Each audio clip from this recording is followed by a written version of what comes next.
Hello, everybody. Bobby Francis here for Full Tilt Weather. We're going to talk about the enhanced risk for tomorrow, Tuesday, 1st, 23rd of 2023, for the Gulf Coast of Mexico, the southern part of the United States.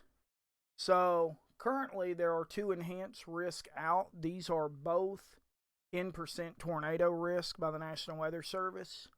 Some of the models are leaning more towards 31 to 33% chance. They use a weird formulation for it. But anyway, these areas are pretty well, extremely high chance of coming under tornado watch tomorrow. And more than likely, most of this slight area will go under a tornado watch tomorrow afternoon. If you live in these areas, you definitely should be weather aware. So let's talk about some of the data here. Okay, this is tornadic perimeters off of the standard NAM. You can see right along that area. So you have your cold front low right up in here that's pushing southwesternly in, creating rotating cells right along the coastline where the warmer weather is. As you can see, folds right out of that same area the National Weather Service has. We're going to go over to the NAM nest and we're going to run the same thing, tornadic parameters. As you can see, right there, right around Houston, just north of Corpus. A lot of the models had been including Corpus for a long time. It's kind of moved a little bit more northeast of Corpus as of now. As you can see, a lot of water warnings will come out along this area tomorrow, more than likely. And then you have refiring of that as it moves over into the panhandle of Florida, right along this area. As I was saying, the cold front, this is the reason this is happening. So you're getting your stronger 60 to almost 70 degree temperatures right along this area. And you have your cold front based right through here. Your low is right about here at this point. So a little northwest of Dallas, Texas, right in the Red River, right in that area. There's not a whole lot there, really. Then as it continues to move, you can see the rib right here.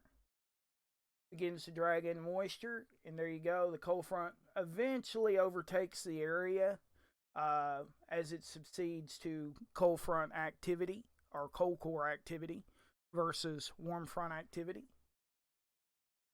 And here is our simulated reflectivity. Man, I wish I could speak. So you have a stronger line forming up here. Right in here is your risk. Because all of this area is going to be cold core. So this is not a huge severe risk. A lot of rain will more than likely be put down by this line. And as you can see right here, the center of the low would be probably right around Denton, Texas at that time, as it's moving east. And there you go, you start to break out.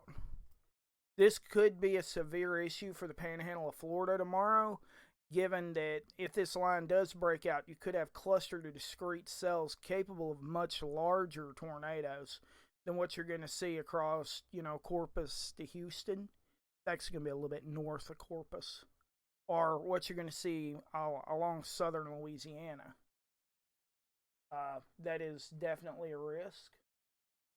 Let's look at total precipitation.